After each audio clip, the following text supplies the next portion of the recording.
hope I haven't kept you waiting. Yes, this is the Crime Club. I'm the Librarian. No time for murder. Yes, we have that story for you. Come right over.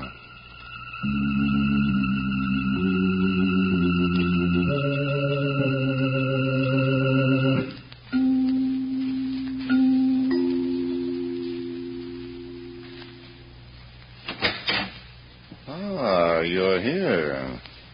Good. Take the easy chair by the window. Comfortable? The manuscript is on this shelf. Here it is. No Time for Murder. The very intriguing story of a clock that chimed in with death. Let's look at it under the reading lamp. It was early evening, and Peter Woods, a young lawyer, had time to kill before his appointment with Hilda Ryan, his fiancée. So he took a walk along Madison Avenue, which was practically deserted. Then he stopped to window browse outside a bookshop. He was just getting interested in some of the titles when he was joined by a couple. What are you stopping here for, Dixie? Maybe I like books. Maybe you don't. Maybe you're just stalling for time, huh? Oh, Steve! Oh, let go of my arm. You are hurting me. Am I? Then let's get moving. Oh, no. Now, you don't really mean that, do you, baby? Steve! Excuse me, mister. I don't like to break into a love scene. Well, then don't, pal. Take your hand off her. Okay, Sir Galahad. Now I'll give it to you. Steve, don't. Oh, you knocked him out. Huh? With one punch. Yeah. Maybe I'm stronger than I thought. What is your name, honey? Peter Woods. Oh, Peter, darling. How can I thank you? Now, look, Dixie. If it had not been for you, I would have been... You're just in time, officer. This girl was being molested. Yeah, by who? That man down... What man down where, buddy? Why, he's disappeared. He was just lying there, officer. Let me smell your breath. I'm not drunk.